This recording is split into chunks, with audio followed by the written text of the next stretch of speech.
Assalamualaikum and good morning, my student in service management class. Today, this morning, I'd like to continue a lecture on chapter 10 based on your lesson plan titling Managing Waiting Lines. Okay, so in this chapter, we are supposed to be achieving the learning objectives as stated here. Basically, uh, six learning objectives to be achieved by the end of this lecture session. This lecture session will be in two parts, part 1 and part 2. I'll be lecturing first part for about 30 minutes, and then take a 10 minutes break and continue to the other second part for another about 30 minutes. The learning objective is by the end of the course, I am supposed to be able to make you understand to describe the economies of waiting line. So what does it take to wait? What does it take to manage these waiting lines? This second learning objective is I'm supposed to help you to be able to describe how queues form, how the lines is being uh, formed, and how to manage these queue forms. Third learning objective is that you should be able to apply Meister's law of service.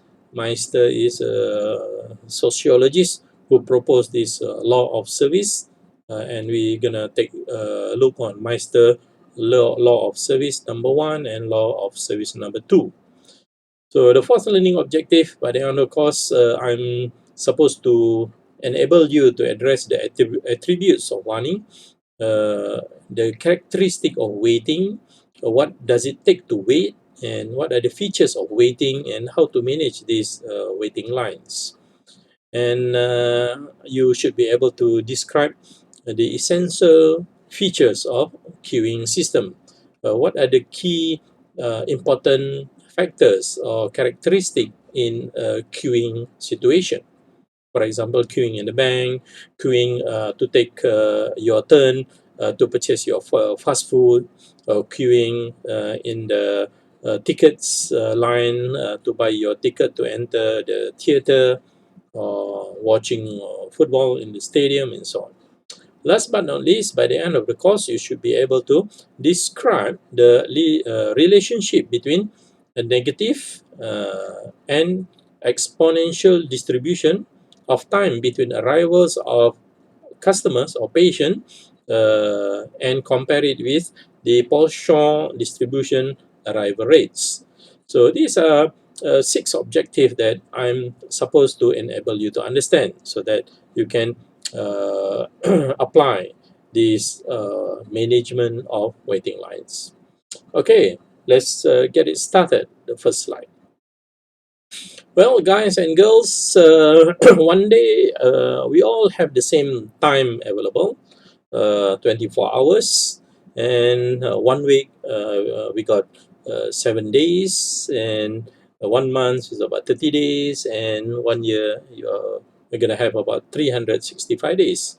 So, above all, where this time goes for these particular days, weeks, and months that we have been going almost every days, right? So it could be summarized that in one's person lifetime, the average individual will spend for about 6 months waiting at a stoplight or on the road, traffic light, 8 months opening your mail or your document in your mailbox. 1 year, actually, you are looking for missing items or place that you have put and you forgot where do you put, and you are looking for them. 2 years, basically reading your emails, reading your WhatsApp, and those similar. 4 years, basically doing homework, preparing reports, preparing a document that you are supposed to complete the document. Well, The actual fact is it takes about 5 years of your lifetime, maybe what, 65 years, 70 years, or 80 years. So it took 5 years. You got to wait in the line in the form of queuing, in the form of waiting your turn to be served in the counter, or be it buying your food, waiting somewhere, somehow in the kind of queue. Well, good chunk of your lifetime, about 6 years, you will spend on eating, right? Well, it takes a lot of time to eat. Perhaps one session of eating takes about 20 minutes or 30 minutes. It depends. And about if you have about 60 years of life, people say that 20 years, about one third of your time is actually spent on sleeping. Sleeping is also kind of waiting time, because waiting for you to get awakened, right? So above all, we spend a lot of time waiting. So either be it waiting in the queue lines, or falling or in the sleeping, waiting to wake up in the next morning. Okay, that's to break the ice where the time goes. Pretty much it is related to waiting. Okay, some of the cultural perspective or cultural attitudes on waiting. You take a look on few different countries like US, UK, Russia, and Malaysia. Okay, in the textbook, it is said that if it is in America, in the USA or in America, the cultural attitudes on waiting is that they say Americans hate to wait. So business is trying a trick or two to make line seem shorter. Somehow the American creatively work out ways and method to make the waiting time, or to at least get the experience for waiting for shorter time. Okay, if you're in the UK or England, it is said that an Englishman, even when it is by himself, will form a orderly queue of one. So this should be kind of attitude for the Britons. They tend to form in a queue in order to get served. So perhaps they are more disciplined in comparison to the American. So they wait even if they are alone to somehow in the queue. So if you compare with the cultural attitudes on waiting with the Russians, so they said in Russia, waiting lines were used as a rationing device. Right? Perhaps this is in the olden days during the communist time, in which most people in their population they are being rationed in terms of giving food. So to get the food, you have to wait in the lines. Okay, taking a look on the cultural attitude of the Americans, the Britons, and the Russian. How about we as Malaysian?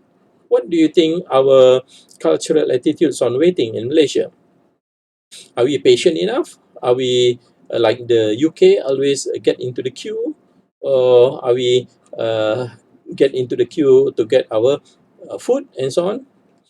Well, which one of these experience as Malaysian as far as waiting? Well, on the road, I think we tend to be less patient. We tend to be in the hurry on the road. So perhaps you are patient as far as queuing up in the canteen to buy your food. Perhaps you are patient if you try to wait your queue in the ATM to withdraw your money. But when it comes to the road, we all become very impatient, right? Impatient drivers among Malaysia. If like this picture, this guy is on the bike, meantime waiting at traffic light, he checked his smartphone for his messages.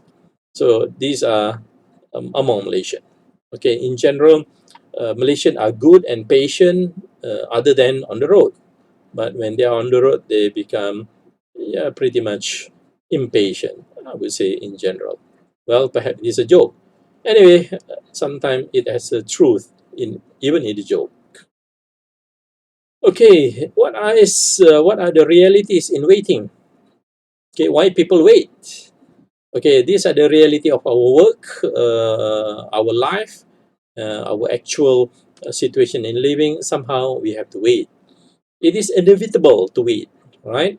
Waiting results from variation in arrival rates and service rates, right? So the customer and the service provider, because it is imbalanced, so that's why somehow we have to wait. For example, you go to a clinic, right, for perhaps to see a doctor because you are having fever, right? Perhaps there is only one doctor, but of course, the patient waiting at the lobby, there are already 20 patients.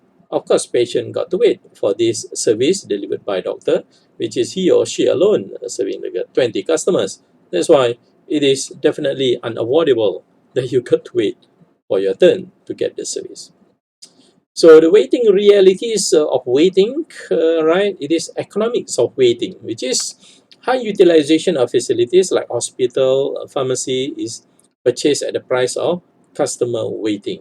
Make waiting produce salad bar or profitable drinking bar. So some of the waiting is good because if you got to wait for your medication at pharmacy, right? Then that is the price of the medication that you have to buy. So if you don't want to wait, then you go to the independent clinic, then you buy your medication. But if you want to wait for medication or at a pharmacy at a hospital, so instead of buying, so you can get it at almost free. And to get that free, you have to wait. Or people make use of the wait to increase the sales. For example, at the restaurant, right? People wait to get their food to be packed, and so by waiting, then the restaurant can increase their sales, right? And perhaps you are watching football games like EPL at Mama restaurant. So meantime, watching the football, so the restaurant can get the purchase sales for their food and drinks. So that is the economics of waiting. Well, if you go theme park like a Legoland, payment for a ticket is outside the attraction area. So you want to go to this perhaps a roller coaster, right? So you got to wait at the waiting or attraction busy area, right? So you got to wait in before you can enjoy your interests. For example, like a roller coaster ride, right? So the rest with a casino, you got to wait your turn, and a hospital long line, and then meantime waiting, you can watch the TV for their documentary or for their films or promotion. Okay, so that is the reality of waiting in our actual life. So people got to wait somehow, sometime. Okay, Meister laws of service. Number one, why we wait? Meister's first law says customer always compare with what do they expect and what is their perception, expectation, what is in their mind, and what is actually they experience. So they compare. What do they expect and what do they really experience? Actual against expectation, right? So yes, we do compare what we expect to get and compare it with the actual experience that you actually get, right? So if your experience is good, happy, then it is most probably that you will tell three of your friends. But if your expectation, okay, is if your experience is less than your expectation, you are not getting what you are expecting. Perhaps you become a unsatisfied customer or unhappy customer. Normally, unhappy customer will tell more to their friends, right? Sad customer will tell to 9 of their friends.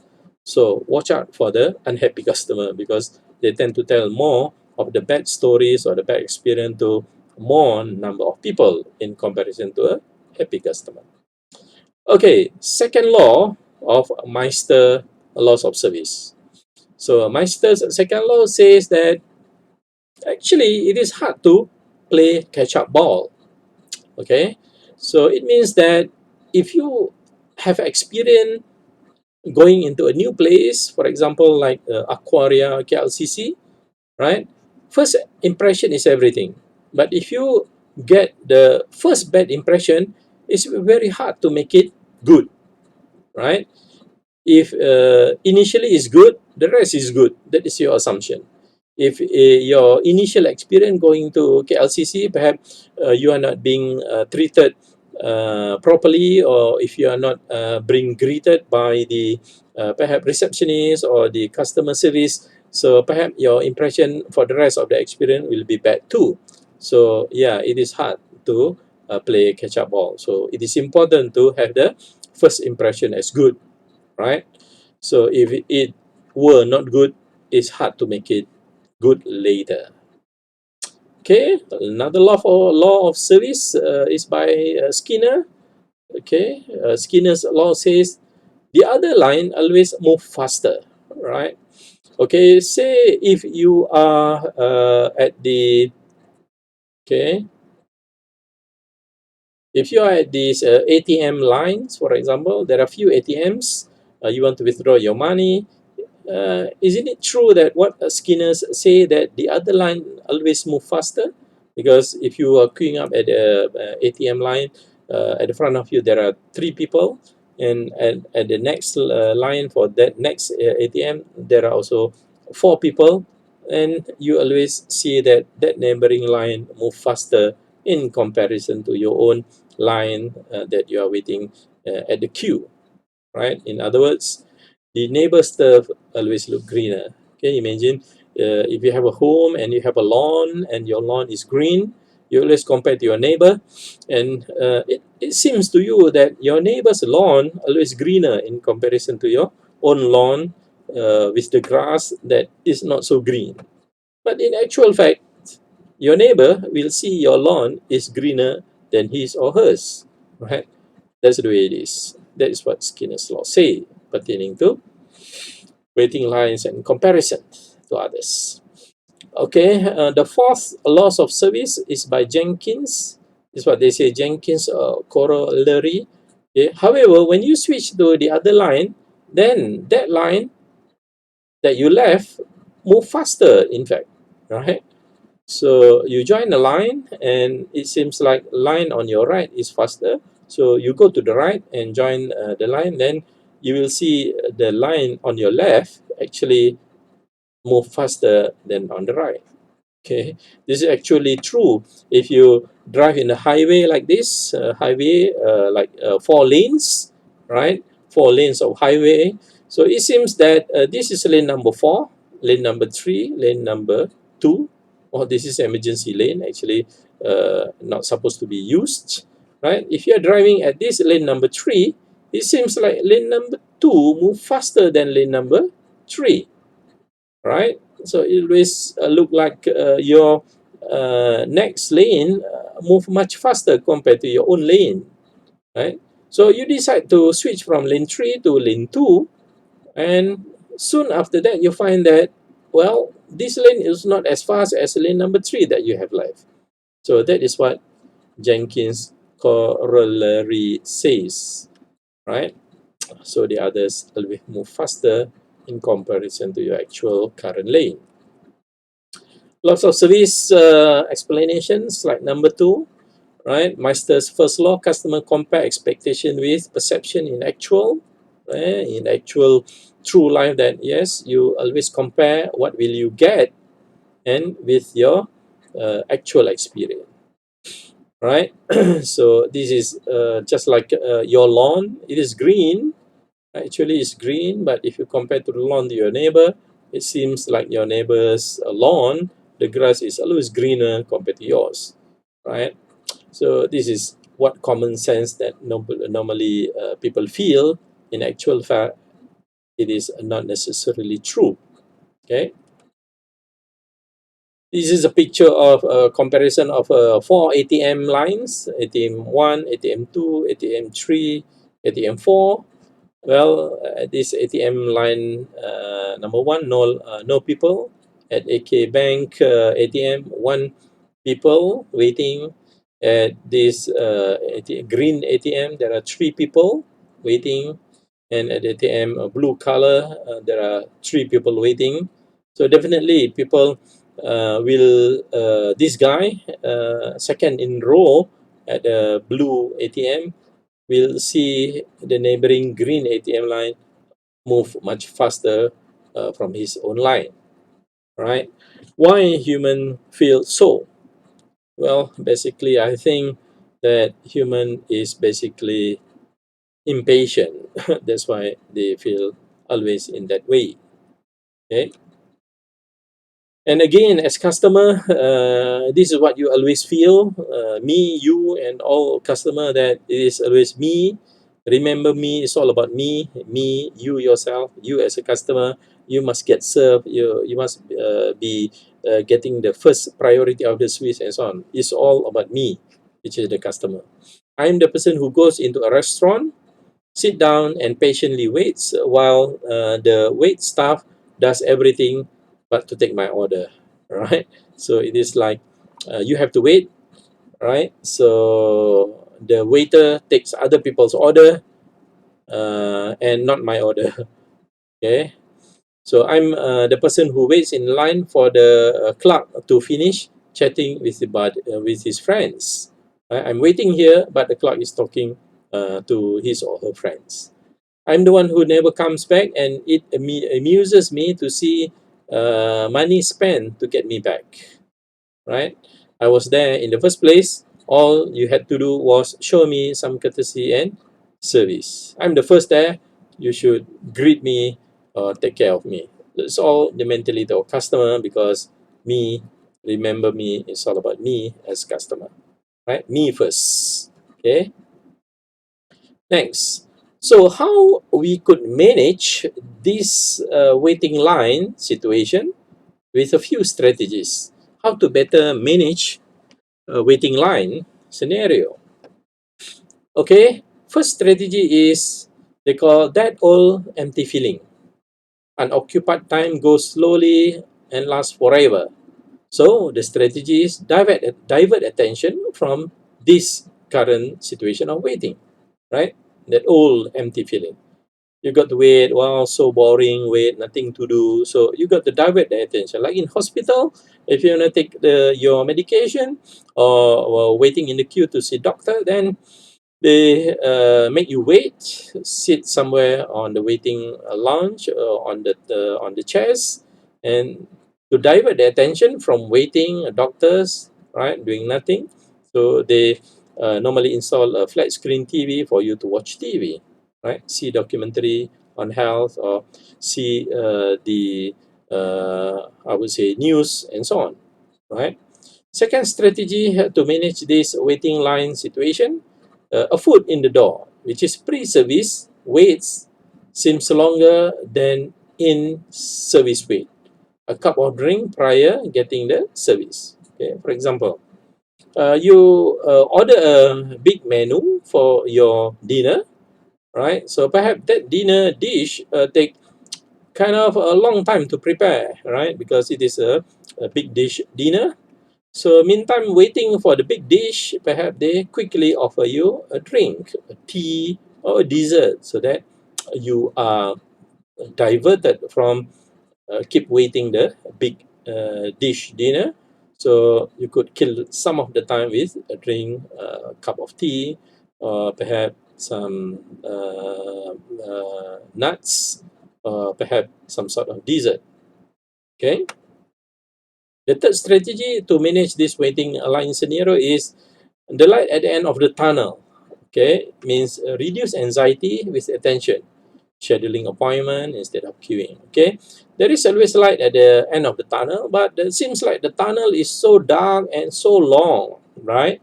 So in order to reduce the anxiety, so instead of waiting a long time, so make a scheduled appointment, right, rather than queuing up or walk in, right? Scheduled appointments mean that's a shorter waiting time, because you have been appointed the date and the time exactly when to meet the expert or the doctor or the specialist. The fourth strategy to manage this waiting line scenario is says, excuse me, but I was next. It means social justice results from first come first serve queue discipline, right?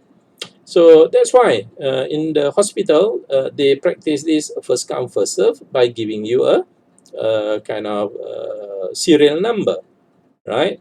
So if your ticket number is 147, so you have to wait until all the numbers from 1 to 146.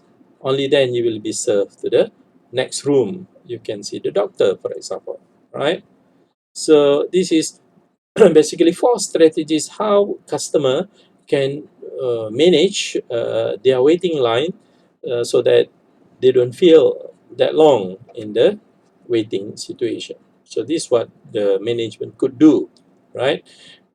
Reduce that old empty feeling, food in the door, which is a pre-service, the light at the end of the tunnel, make appointment instead of waiting or walk in, and excuse me, I am next based on this sequence number. Okay, these are the essential feature of the queuing system. Okay, you have the whole population here as an input, right? It is a calling population. How many people are waiting, for example, to get their service being delivered, right? So these people are waiting to at the shopping mall for getting these purchase item at the cashier. So this is a calling population, many of them. So the arrival process, perhaps every 2 minutes or 3 minutes, one people will get into the queue. That is the overall arrival process, which is the bulk, which is the sequence of the people coming every minutes or every 10 minutes or every 5 minutes. And then it form a queue, right? Like this. 1, 2, 3, 4, 5, 6. 6 people in one queue waiting for the cashier for checkout. Some of them perhaps become impatient, right? So they renegade or switch lines.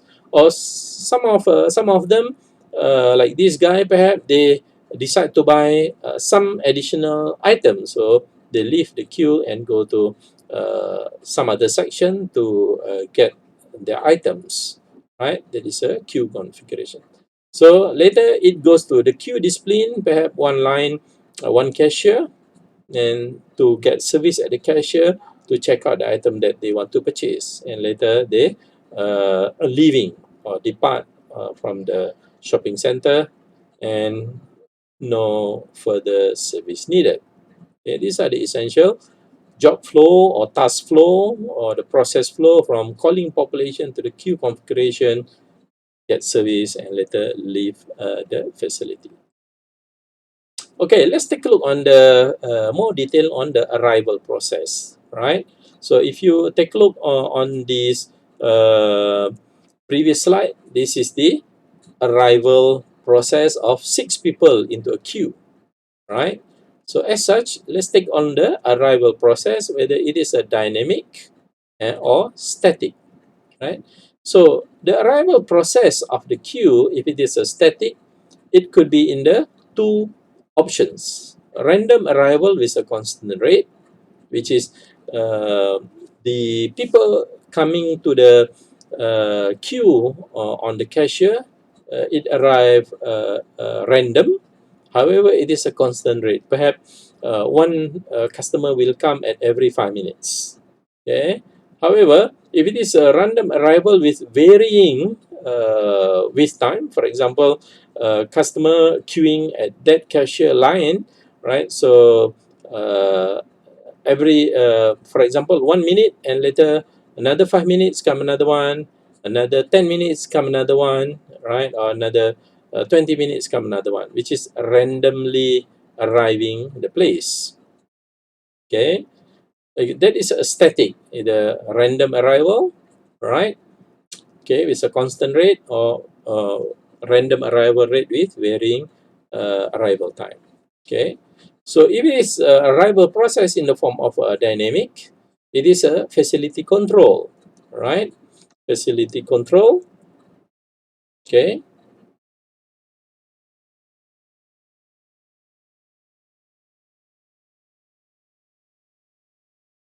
sorry. So if it is dynamic, it is a facility control in the form of like a doctor, you need to make appointment. Okay, so perhaps it is by the pricing, perhaps it is by the accept or reject kind of offer. So if it's a customer exercise control, so either you could renegade, right? You leave the queue, or you bulk, in which you switch to the other line. So these are the few types of arrival process which is normally we could encounter during our daily life. Okay, let's take a look at patient inter-arrival times at the clinic, right? Currently now it is COVID-19 pandemic at the hospital, so perhaps people are queuing for long to get service like this, right? So the arrival of the patient perhaps is not constant. At first 5 minutes, there are many people coming, and later the next 5 minutes, less people coming, and the next 5 minutes, many more people coming, and so on. So this is patient inter-arrival times at the clinic, right? So normally, the distribution of patient inter-arrival times at the university health clinic, like this histogram shown. Okay, this is a curve of a exponential distribution. Okay, so for example, it is at a PKU, right? So you could see that inter-arrival times at PKU within 1 minute. There are many people coming within 1 minute, right? Within 2 minutes, lesser people coming. Within 3 minutes, lesser, and so on. Like 11, within 11 minutes, only perhaps two people coming. So it means that at every 1 minute, many people are gathering at the PKU, at the registration center, right? So the longer the inter-arrival time, the lesser and people are coming, right? So upon calculation, this y equal to e to the power of minus x. All this arrival is calculated. The average mean of inter-arrival of customer is 2.4 minutes, right? All this data, when you average it out, right?